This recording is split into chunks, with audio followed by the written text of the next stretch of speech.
3 orang meninggal, 26 masih dirawat, dan 70 orang sudah dipulangkan. Duka masih menyelimuti pondok pesantren Khazini. Di beton segede geban itu telah merenggut 3 nyawa, 26 masih dirawat, dan 70 sudah dipulangkan. Mari kita ungkap tragedi ini sambil meminum minuman yang ada di depan kalian. Sidoarjo menangis. Sebuah musala di pondok pesantren Al-Khazini yang semestinya menjadi ruang doa dan juga teduh, runtuh seketika seperti kertas yang disobek angin. Dari balik reruntuhan itu terdengar jeritan santri, lirih, parau, penuh debu dan juga darah. Mereka memanggil nama ibu, nama bapak, Tuhan, siapa saja yang sudi mendengar.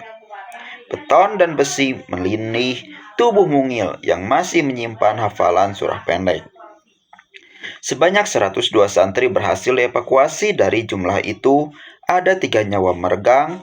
Nama mereka kini terpatri di dinding duka, yaitu Ahmad Maulana Alfian Ibrahim 13 tahun, bocah dari Bongkaran, Surabaya.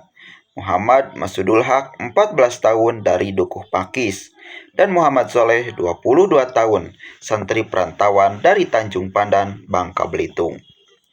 3 nama yang semestinya masih menulis masa depan di papan tulis, kini justru ditulis di papan nisan.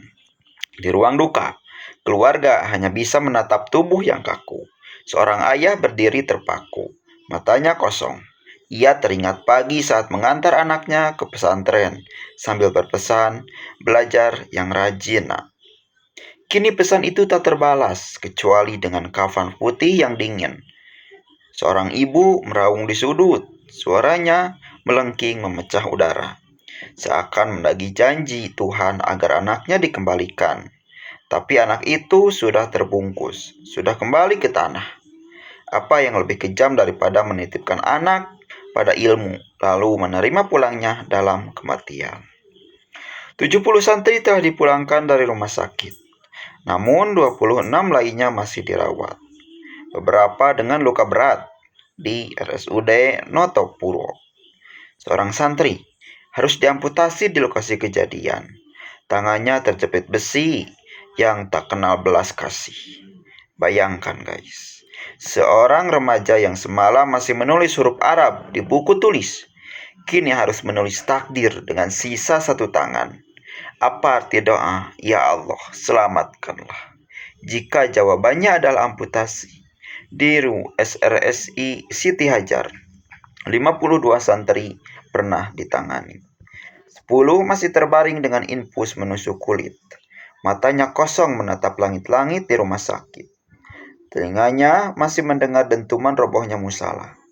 Dokter dan perawat berlari-lari, tapi siapa bisa mengobati trauma yang akan menghantui seumur hidup? Pemerintah berjanji, biaya ditanggung, gratis. Kata yang seolah bisa menambah hati keluarga yang retak. Biaya rawat inap, obat, operasi semua di-cover. Tapi siapa yang akan menanggung biaya air mata yang tak berhenti jatuh? Siapa yang akan membayar harga sebuah pelukan terakhir yang tak sempat diberikan? Pengasuh pesantren menyebutnya takdir. Ya, mungkin takdir. Tapi tidaklah takdir juga meminta manusia berhitung. Beton punya berat, pondasi punya batas, bangunan butuh perhitungan. Apakah kita terlalu sibuk berdoa sampai lupa bahwa doa tanpa ikhtiar hanya menjadi kalimat kosong yang kini tertimbun puing?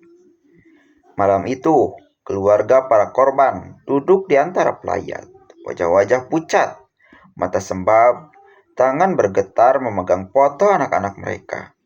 Ada yang hanya bisa berisik, "Nah, pulanglah," dalam mimpi ibu. Ada pula yang hanya diam, karena tangisan sudah habis, berganti sesak yang mengikat dada. Tragedi ini bukan sekedar musala yang runtuh. Ia adalah runtuhnya harapan, runtuhnya masa depan, runtuhnya doa yang terhenti di udara.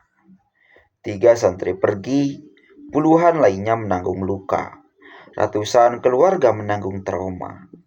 Sementara kita membaca berita, seharusnya menunduk dan menangis.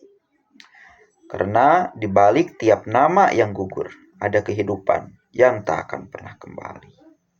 Bagaimana menurut kalian, guys? Berikan pendapat kalian. Semoga selalu baik-baik saja, guys.